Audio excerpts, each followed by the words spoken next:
Hi all, and welcome to another episode of the Two Limes and a Lemon podcast. We're still carrying on with our Hear Me Out series where one of us chooses one of our most beloved movies, which is perhaps critically panned or disliked by audiences, and try and defend it to the other two. This week is my turn, and we'll be discussing and reviewing the masterpiece of cinematography, which is 2003's The League of Extraordinary Gentlemen. Pause for the intro. Are we having theme music? Like, how do we... Is it just start with us talking? Yeah, Dave's gonna do us some, like, a jingle, I think. Dave. Nah. Danielle. Two Limes and a Lemon.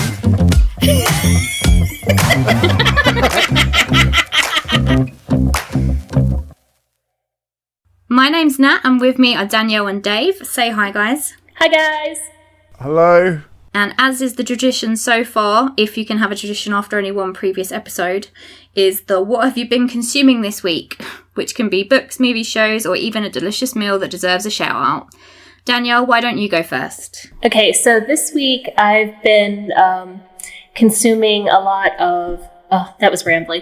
This week I've been primarily listening and watching output from this group called Star Kid.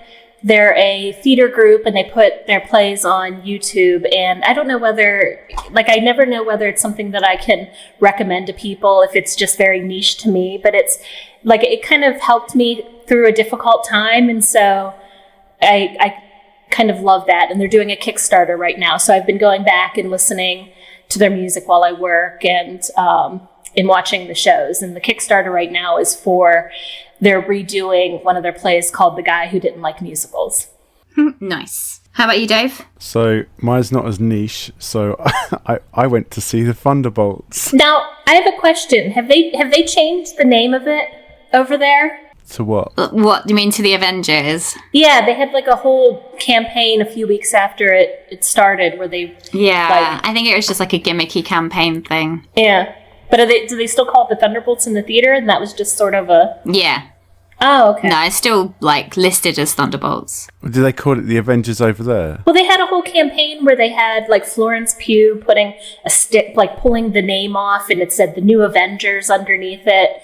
And then I saw an ad with Sebastian Stan covering up an old poster that said Thunderbolts with a new poster that said the New Avengers. I enjoyed it. It was fun. It was different from the other Marvel movies because the others are always about something like big fight scenes and stuff like that. There was a few fight scenes obviously in it because it has to do it, but it was on a sort of a darker kind of theme. It felt a bit preachy near the end when it was. I won't go into spoilers, but it just felt a bit like, oh, don't get sad. Your friends are here. Give them a hug. I binged all 3 seasons of The White Lotus. After seeing it all over Instagram for a few weeks, I finally got a streaming service which had it on, and I was like, oh, I'll give it a go and see how it is. And then I ended up watching all 3 seasons, so I obviously liked it. Which season did you like the best? I think I prefer... the ones I really liked was 1 and 3. 2 was still really good, but it just didn't have the same, I didn't have the same compulsion to keep watching it sort of thing. With 1 and 3, I was once I'd finished one episode, I was like, oh, I need to watch the next one. Whereas 2 was a bit more sedate watching it. Have you seen any of them? I've seen them all, but I watched them as they came out. Okay. So I'd be interested in going back and binging them. Or, I think because I was waiting week to week, all of them had that sort of urgency. What's going to happen next week? What was your favourite season?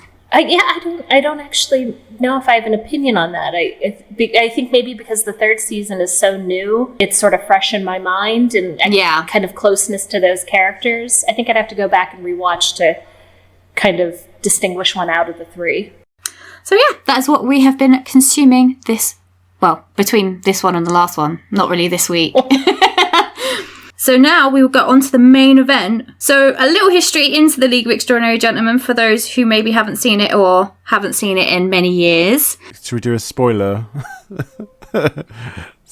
I will put on this one, because we forgot it for the last podcast, a spoiler warning. But as it is for a movie that is 20 years old, I don't really know if we need one.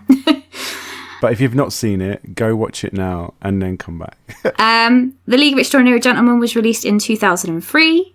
The official blurb, as per Disney Plus, is that it is an eye-popping action-adventure where a masked madman known as the Phantom threatens to launch a global Armageddon.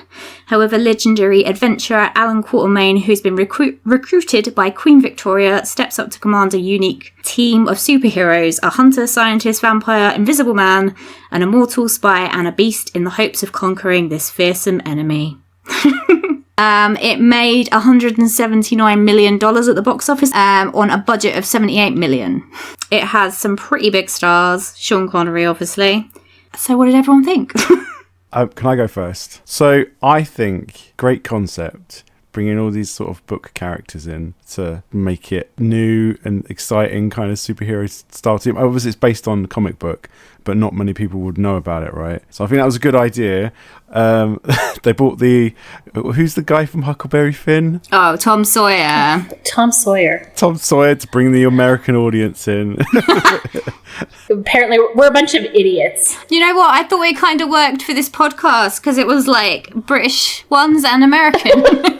I thought, like, yeah, a colourful collection of random misfits. That's what I liked about it, because you had, like, Dorian Gray with his whole, like, he was just the one-liners, like, oh, I wanted to don't nail get me you. started. Well, he was like, look, I wanted to nail you one last time, but I didn't think it this way.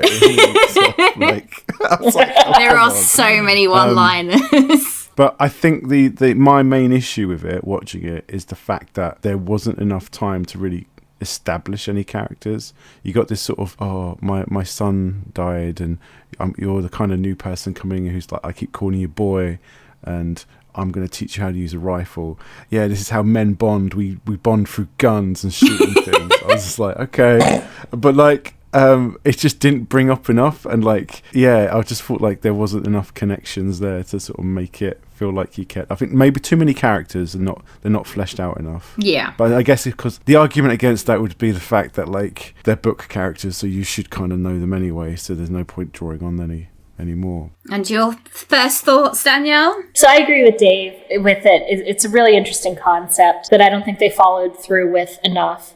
I mean, it definitely, it's a popcorn movie. Like, it's best enjoyed on the big screen where you're seeing these big expensive action scenes, but like most of those were just way too long. I think it came out at a time where there were a number of these type of films. Everybody wants an explosion. Like at least every one scene ended or started with an explosion. Yeah. Polystyrene budget was way high. Yeah, I think you're right. You say about a load of these films coming out at the same time. It actually, when it was in the cinema, it was up against Pirates of the Caribbean, The Curse of the Black Pearl. So I don't think it really stood a chance. To me, it's very similar to Van Helsing. That's the one that had a similar like taking a classic character with like a steampunk kind of action thing, and it just felt like at this time CGI became easier to use than practical effects, and they just laid them on heavy in this. Sometimes effective, sometimes when we get to that Jekyll against Jekyll fight scene at the end, I thought were. Yeah, what was that man? Because that man was not introduced. He started coming in. He comes in with the box of like, we've got all the ingredients of super people now, and then he's like, yeah, great. And then he's like coming out with and shooting them all laughing. I was like, have I meant to know this person? And then he injects, and then he starts downing that water like he's never had a drink. Like he's waterboarding himself. Yeah, I was like, do we know this person? I will say, yeah, the CG really does flip between good and bad, because the Invisible Man CG at points I'm like, wow, that's really good for like a movie that's like over 20 years. Yeah. And then it cuts to the makeup. Yeah, and then they just like, we're just gonna paint him now. Yeah, he's gonna say, I can see his beard. Yeah, it's fine. When I thought it was good was when you were kind of going behind his head and you could kind of see. Yeah, like the curvature of his face. Yeah, but otherwise, I thought the driving force of the plot, like once they got the gang together, the plot just was incomprehensible to me. Yeah. And then also my other note, I have two more notes. One is cartoonish dialogue. Just everything was just made to pull a zinger out for the trailer. Just like every conversation was who can get that last word and then walk away. And usually it was Sean Connery. And that's my last note on this. This is clearly a Sean Connery vehicle. So in preparation for this, because I like graphic novels, I thought, well, let me read the graphic novel to compare. And like, I kind of wish I hadn't. I wouldn't say that the graphic novel has a much better driving, like, overall plot, like why the villain is motivated. But yeah, why is he motivated? No, I don't know. Money, I think. Not really power. Anyhow, but the biggest difference in which for me, I found disappointing between the graphic novel and the book is the graphic novel, Mina is the main character. She is, yeah. She goes around and assembles the team, and she's not just like a sex symbol. Like, it felt like she had very little to do other than have all the men sort of give her knowing glances. And it's like literally like every man in the movie has a little moment where you're like, oh, he fancies Mina. Yeah. Apart from Nemo. Mm-hmm. Maybe not Nemo. Oh. Nemo's the only upstanding gentleman of the lot. But the other major difference is Dorian Gray and Tom Sawyer in the graphic novel. And I will say, I thought the addition of Dorian Gray was interesting. Like, I thought he had an interesting driving point to propel him to become, spoiler alert, like the turncoat, the bad guy. The second baddie. Yeah. I thought from get-go, although I haven't seen it in ages, but watching it back, I was like, yeah, he's definitely the bad guy. Yeah, no, that's what I was going to say. They were like, oh, it's the Invisible Man. I was like, come on. Every line Dorian Gray delivers was with, like, a wink. Like, oh. Yeah. Just see, like, his whole delivery. All of them aren't trustworthy, are they? Obviously, you've got the Invisible Man that's a thief. You've got Hyde, who's obviously a monster. Mina's a vampire, so they're sort of a bit, like, wary of her. Nemo, they keep calling him a pirate, and then they have a scene where he's worshipping death. And then Sawyer is like American Secret Service. So they're all like, you're like, oh, it could be any of them. Wait, Tom Sawyer was Secret Service? I'm sure he said American Secret Service, yeah, when he arrived. He probably does. I completely missed it. It goes up the river with Huckleberry Finn, and then now he's a Secret Service agent. I just had several notes saying that I hate Tom Sawyer. Poor Tom. But he's the one that's, like, celebrating America in it for you. Ugh. Yeah. So, I don't know. Nat, what about you? Do you talk about your little parts that you thought what makes it? Why did I like the movie and why have I picked it for my Hear Me Out? Well, for me, it was like the Avengers movie before the Avengers movie. I loved the fact that they assembled a team of superheroes, but also that it's more of like literary heroes rather than like classic comic book sort of heroes. I would say that it was directed by Stephen Norrington, who also directed Blade in 1998, and those are literally the only two movies that I could find on his There's only 4 on IMDb. Those are the only 2 that are really notable, and apparently making this movie was the reason why he didn't make any others. Apparently he fell out a lot with Sean Connery. They just kept arguing. Yes. And also, it's the last movie that Sean Connery ever did, although he was paid like $17 million to be in it, so I'm sure he was all right for cash afterwards. Yeah. I will say, this stage in Sean Connery's career, it was like a renaissance in his career. I just, I tried looking up and I didn't find nearly as many as I remember from my memory, but like it felt like he was in a bunch of movies playing an action star at 70 at this stage, and then most like also kind of a romantic lead, like an Entrapment. I felt he was. Yeah, Entrapment with Catherine Zeta-Jones. But he was like 73 when he made this. Yeah, I thought the first act, when they all join together and they get on that big boat, that's what I like. When he's in Africa, they attack him, and that fight scene was really cool. He's like smacking everyone with his gun and shooting all these people, and he runs off and shoots him. That kind of opening I really liked. And then when it got into the bit when they're like, oh, now we're in Venice. I was like, are we in Venice? Because everything's too dark to see that we're in Venice. Well, in between that, they have the Dorian Library shootout, which I did quite like that one. I thought that was a good scene. So many papers. So much paper in here. I know. There's just constant books like falling down. It's like, this is the ceiling book.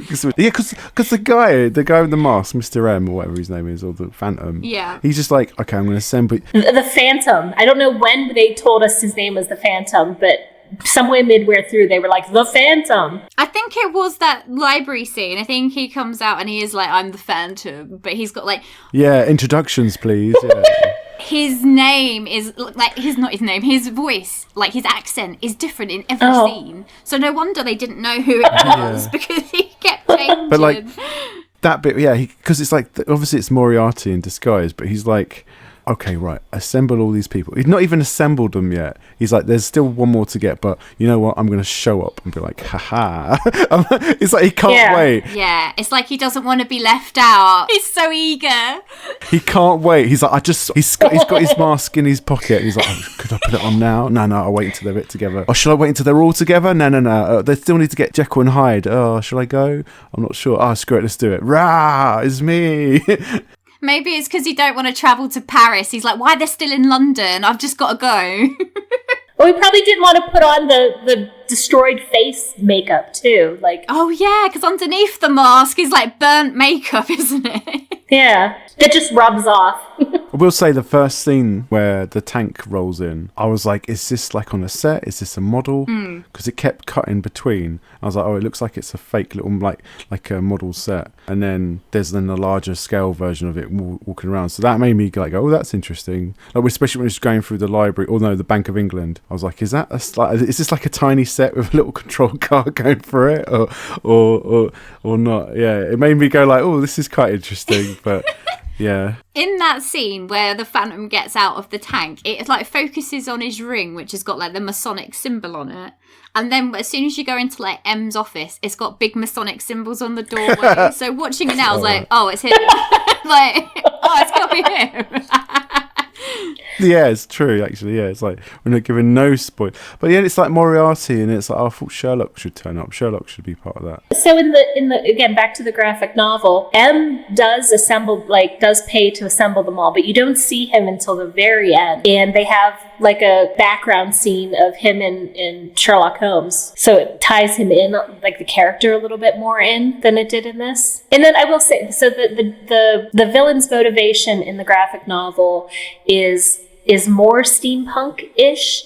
There's like a substance they get that's supposed to help flying machines fly, but you could also use it as a weapon. I think that was probably just too complicated to kind of explain, but they erred on the side of not having any explanation. It just felt like they were going to steal the abilities to sell to world leaders to make money, I think, but also making tanks for World War, because they were saying there's a World War that was going to happen. They were saying about selling them to like world leaders, but they were going to blow up the world leaders in Venice. Yeah, I didn't understand Venice at all. I didn't understand why they went to Venice. I didn't understand how they knew Venice. Because they had 3 days to get to Venice, that's why. They kept saying, we've only got 3 days. And then like, oh, we've got this very long boat where only like the main characters can go at the top, but no one else can. There's no crew allowed. All the crews. Yeah, the CG on the Nautilus was a bit hit and miss, I will admit. And there's one scene where they're up there and there's like a little table and chairs and a bowl of fruit, and then they're like, we're diving now, and then all of that's disappeared in the next shot, and it's like, where's the little man running around like collecting it all? I also felt like the scale of the Nautilus changed. Yeah. Like that first scene when they're in the London docks, because they put the stupid place like location cards like telling you where they are at every point. So they're in the docks, and then the Nautilus comes up, and it's insanely huge. It is massive. But then it's in the Venice Canal and not tearing apart the whole city. Yeah. I didn't understand that. Yeah, I don't think it would have fit through the canals, to be fair. I missed how they know that Venice is going to blow up. But they're only concerned about the carnival people, right? No, they said there's a meeting there of the world leaders. Oh, all right. Because the majority of Venice crumbles. Yeah, but not from the bombs. As Tom Sawyer's driving through it. Yeah, from them. They definitely destroy more of Venice than the bombs do. Yeah, that's true. There's a lot of a lot of explosions. Do we want to go through the characters? Yeah, we can go through the characters. So we've got, well, let's start as we find them. We've got Alan Quatermain, our leader of the League of Extraordinary Gentlemen in the movie. What's everyone's thoughts? If you can't do it with one bullet, don't do it at all. I honestly don't like his character. This angry old man. I'm gonna die soon. White tiger thing. Oh yeah, the tiger ending its life or whatever is still fearsome or some. I have a note. WTF was the point of the tiger. Well, it was to say that he wasn't quite yet dying, the one that actually appeared, although he did then die. But also, it was definitely a normal tiger that they had colour graded, because as it left, it was red. It changed. My other issue is he's always bringing up his dead son. He walks off. So your son died? Let's talk about that. No, don't. Whoa. That's too far. Yeah. Did you teach your son to shoot like this? Off he goes in a little sulk. Okay, so that's our thoughts on him. What about Nemo? Captain Nemo. So when I first watched it when I was a teenager, I was like, I hate Nemo. I don't know why I didn't like him. I don't know. I felt he quite pompous. But watching it now, I was like, Captain Nemo, favourite character. Gets his sword. He's like, this is the way I fight. He's quite cool. His movies kicking. He kick someone and they go flying against a wall or something. Like rugged voice. Every time he says something, he's delivering it like amazing. So yeah, great. And he's so useful. He gives them like all their tech. Like without him, there's no way they could have solved the problem. And he doesn't, like, he's not annoying in any sense. Like, he's not giving, like, these comic lines for effect. He's not trying to get in Mina's pants. He's not trying to be somebody's daddy, you know? Like, he's just there to serve. I do feel like they try and keep him on the outskirts a little bit by having that all worshipping death scene. And but it's not even that like drawn back to. It's kind of like cool. What was the scene about, really? Just to make him a little bit more untrustworthy, so that when they're like, "There's a spy," but then it's like, why would Nemo be like stealing his own ship secrets? Yeah, maybe like they looked at it and they said, oh, well, everybody else has sort of a shifty personality point. Let's give him something that makes you question, because otherwise you know that he's like the best of them. Like in theory, I think a lot of those things he could have probably gone in with his huge, army of people manning that giant. I wondered where you were going with that. Oh. That's the director's cut that I watched. But he had a huge army with him, who had like diving gear and crazy weapons and things. Oh, I love the diving helmets. They were so prepared, and instantly as they got there, just explosion. They're like, oh. I was thinking, how are they going to find these bombs, actually? Never mind. Send the divers back into the ship. Like, oh. Yeah. They're like, oh, it's our one job to do. Yeah. So the next one that was recruited was the Invisible Man. I don't know what I'm feeling about him. I feel like he was trying too hard to be like not cool. I suppose he was like the main comic relief, wasn't he? Yeah, he was trying to be like, hello, son, you white. He's kind of like, okay. But you had to believe that he had to be the one that was easily that Dorian Gray blames for being, so he had to seem really shifty. Soon as someone was like, it could be the Invisible Man, he was like, yep, could be, yeah, I'm gonna. Every 10 seconds it was like, yeah, he's definitely it was definitely Skinner. He's definitely Skinner. Skinner's definitely done that. And he's like sitting there like with a box of like items that he's stolen. Just like tucking like hankies into his pockets with people's like DNA on them and stuff. Yeah. I will say, again, back to the graphic novel, like one highly disturbing point in the graphic novel is when they recruit that character, he has been hiding out at a girls' school. Oh. And girls have been becoming mysteriously pregnant. Oh no. And they catch him in the act. Well, I'm glad they didn't include that.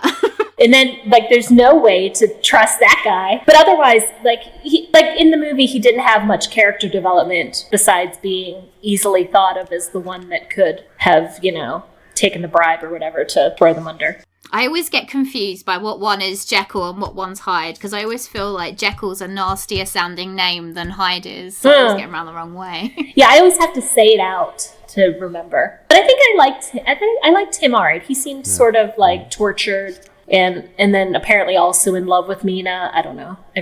Nobody could resist her. Yeah. I did like some of his transformation scenes. I thought they were quite good. Mm-hmm. Yeah. There's that one where they first capture him in Paris, and then when he's transforming back, and it's like the slow motion of the chains and stuff. I quite like that. Yeah, when he's like half prosthetics and then half CGI and like back and forth kind of thing. I just didn't understand the science behind it. If it was like it seemed like consistent with, I think, what the story is, that like when his emotions get the better of him, he turns into Hyde. But then why did he need to travel with that huge case full of the serum? Because he had a lot of it. Yeah. And then also, why, when Dorian Gray stole the serum, did he only steal one vial of it? He thinks he's gonna be fine. He's just like, I'm that good that I don't need more than one. You could take a couple in case you broke one. You could just take the whole lot, right? We missed Mina before that. What's everyone's thought on the only female in the league? I thought she was underdeveloped for what she was. Like, again, having read the book, I wanted her to do more, and she seemed sort of the romantic foil.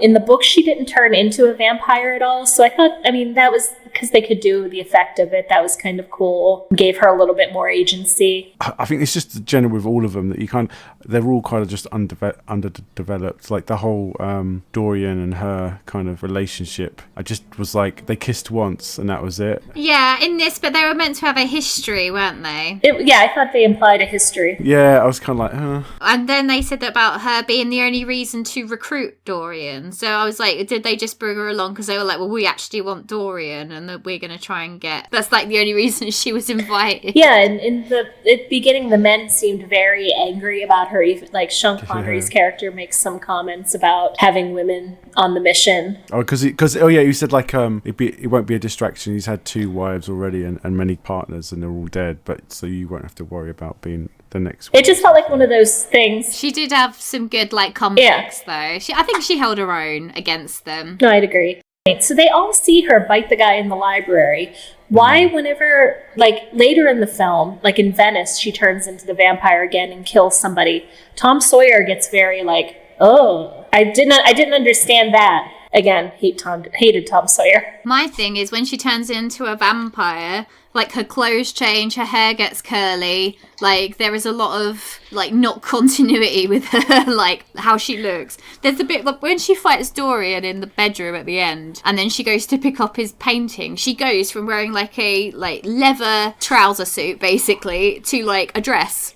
Oh, I didn't notice that. But I will say, this is a whole universe of whenever people transform, they get new wardrobe, because Mr. Hyde had, a massive top hat that they found him in whenever they capture him. It was like a gag sort of top hat.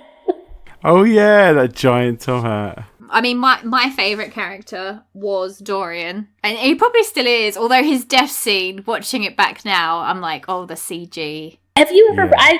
I think I read Dorian Gray years ago, and I think he had to kill it was he was able to look at the portrait. I didn't understand why him looking at the portrait, unless it was just another opportunity to use CG on it. I thought it would be more effective if she stabbed it. Doesn't he even say to her, this is the way that you can kill me? In the submarine, he's like, oh, by the way, if I ever look at my photo in my picture, the magic will get undone. You're betraying them and you're telling them how to defeat you. My issue is, when they first went to his house and he's like, there's a picture missing from your wall, how comes he had it hanging there anyway? Because it would have, he'd look at it surely when he was going up the stairs. Yeah. He's like, I can't look. 2 things on that.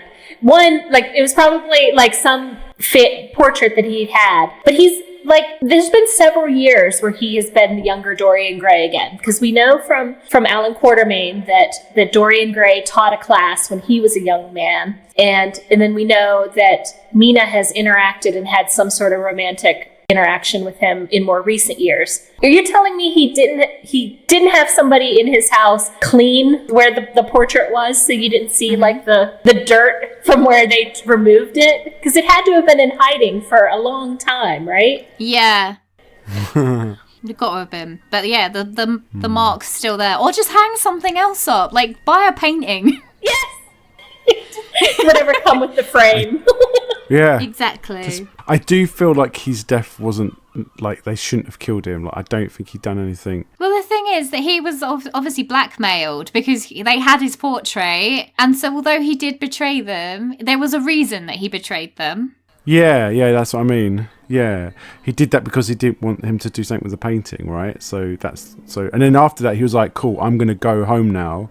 And then he just ends up getting killed. I would argue he reveled in his evilness, his villainy. To be fair, he did think they were going to drown. Yeah. I've just remembered on the recording. yeah, that's what I was just going to get to. As far as like him telling her about how to kill him through the portrait, that was nothing compared to the elaborate recording they made on a phonograph to reveal their entire plot, which they didn't just have the audio of. They had this like stylistic black and white video of the two of them where he utters these two zingers get uttered. He says growl at one point, and then he says bon voyage. Oh yeah, bon voyage. That is great script work right there. Tell you what, it's definitely got that sort of Around the World in 80 Days kind of style silliness to it, I think.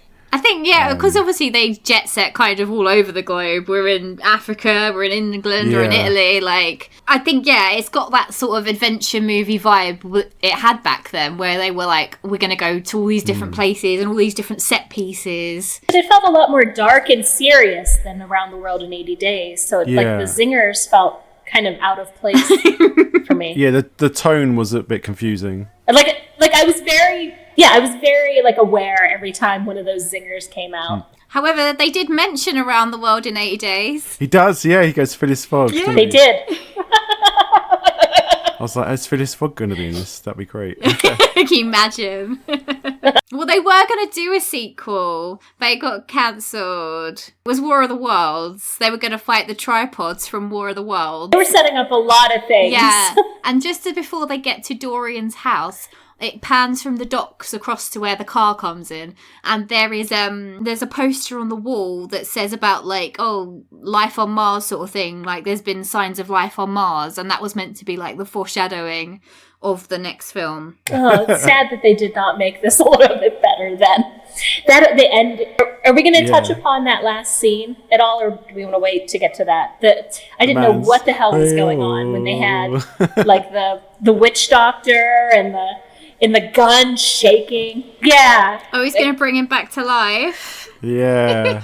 I thought it was going to be like Carrie. He should have had like his hand come out of the ground and grab the gun. It also felt like they were setting Tom Sawyer up to his like a sequel. When he like at the end, he's like, doesn't Sawyer? Oh yeah, like his prodigy. We haven't actually spoke about Sawyer. We touched briefly that you hated him, but what's your actual thoughts on him? It felt like he was crammed in for like he served his purpose.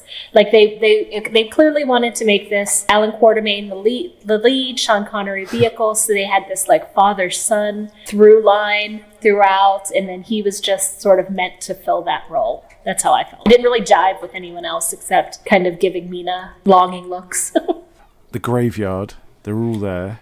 He puts the gun down, and I think he says, "See ya" or "Thanks." Like, but it doesn't. But says it in a way of like, "See ya," or "Thanks." Thanks. Yeah, see you then. I can't remember what he says. But he says something really nonchalant, like, thanks. And it's so like nonchalant and like uncaring and like no, it's not like you were the best. Oh, thank you so much for your teaching and all this. Or my thing is, he's obviously good enough that he's in the American Secret Service, supposedly. But then when he gets into the League, they kind of treat him like he's never done anything like this before. Well, because he also proves that he can't properly shoot. He doesn't hit, and he's just wildly shooting every time, leading to that very long scene of like father-son teaching how to shoot on the top of the Nautilus. So maybe we move on to, Natalie was asking about favorite scene. Yeah, favourite scene. Okay, I'll go with my one. I think my favourite scene was the opening scene where the guy tries to talk to Alan and it's somebody else. And then those bandits come in and there's that whole fight scene. I thought they had a massive range of different shots, camera, action, all this kind of stuff going on to really sort of sell. Even though he's in his 70s, it made him look like he was like a powerhouse. He's taking him out with his gun, he's shooting a few, he's got one-liners going through. I just thought that whole scene sort of made this character like, okay, this guy knows what he's on about. Then you see that bit where he's running off and he's miles away and he does the shoot and it takes him out, and then that for me just was like, I like this is quite cool. It sort of gave back that sort of early 2000s adventure films with loads of fight scenes and loads of like practical breaking tables and stuff, because there was quite a lot of wide shots to sort of show the action as well. So I thought for me just that standalone fight got me into the sort of their little universe that they made. There's some good one-liners in that bit. I will say they edited it like it was believable that 70-year-old Sean Connery was as, kicking ass, taking names. Yeah. I'd say my favorite scene, if I had to pick one, maybe was the chasing to capture Hyde, where they're like running along the tops of in Paris. Oh yeah, in Paris. But I have no other. Stop shooting like an American. Stop just shooting everywhere. What about yours, Nat? My favourite is probably the Dorian library fight scene. I think it's because you have a thing for Dorian. Maybe it is, but I think it's also because most of the League are together at that point, so you kind of get to see everybody's fighting style alongside. It's really the only one where they're actually kind of all fighting together. The other ones are kind of like they're all a bit separated and fighting.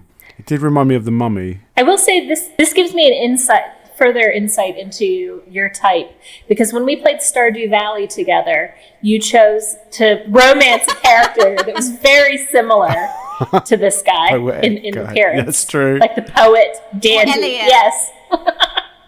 To be fair, when I was younger, all my friends used to be always picking like the characters that were obviously like the younger ones, but I always was picking like the ones that were a bit older. Like when we saw Lord of the Rings, my friends were always like, "Oh, I love Legolas." I'm like, "No, Aragorn all the way." Gimli. Gimli for you, was it, Dave? What was everyone's worst scene? Ooh, I think it's pretty random, but it's not worst scene, but the one that made me sort of chuckle to myself is they're getting the SOS call off the Invisible Man, and then they go into that room. Basically, you find out that the Invisible Man went into the little pod with Dorian and told them where they were in Mongolia, and they all go into a room, and then there's this like bit part extra kind of guy, and he's reading out what has been said, and his line delivery is so bad. I was like, is this just a crew member they got dressed up? Because he's like, I'm like, did he try and pretend he's the Invisible Man? He's like, well, I know he sounds very English and Cockney. I am in Mongolia. Yeah. He's like, darling. It doesn't say something about darling or something. But it's just the line that if you ever go back to watch that scene, it's just so badly done. I was just like, what? Do you want another take of that? No? It's like this one big scene. We'll move on. Yeah. I think my least favorite scene was the bad CGI, new Hyde versus old Hyde, where I wrote the note, comical muscle tumor. The guy just looked like, I can't, like it looked like a video game boss. Resident Evil 2. I think the issue is Hyde is obviously like the actor that's as Hyde and Jekyll. He's obviously in like prosthetics. But then they've put him against like a CG. So it's like, why didn't they just put the other guy in prosthetics? Yeah. Did the other guy have a hunchback before? Because when he was a monster, did he get a... I think it's because he'd just taken too much of the serum, didn't he? He said like, oh, not the whole thing. So I think it's just he was deformed because of how much he drank. Well, I mean, yeah, he, like as we said, he was just like pouring it on his face. Glugging it down. Yeah. However, my favorite, actually, I always say like my favorite scene is like the library bit, but my favorite line in the whole thing is where Hyde is shouting for Nemo in that scene that you're talking about. He's like, Nemo, Nemo. And then Nemo gets there and then he's like, Nemo, run. And it's like he's literally called him over just to say, we need to run away. And it's like, well, Nemo was already away. Yeah, he's like, help me, Nemo. Get out of here, Nemo. He's like, what do you want from me? I came up with a discussion question. Okay. So my question is, if they were to make like an update of this today, with sort of new classic characters, who would you cast as like the new League? Oh, so, you know, God. like modern audiences are going to be less familiar with classic literature. So maybe characters from... So you got Katniss Everdeen and Harry God. Potter, that sort of... Gandalf the Grey. Is that what we go? This is the list I devised.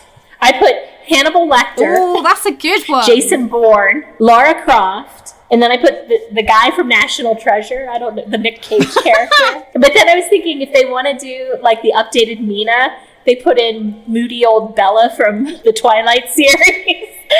And then just to mix things up, because I couldn't think of like another monster from that era, the Annabelle doll. Yeah, just sitting there. So do you guys have any ideas? Oh, well, I'll go Katniss Everdeen. I think that's a good one. I feel like nowadays I'd have more women than men because you got to girl boss it. So we'll have like Hermione instead of Harry Potter.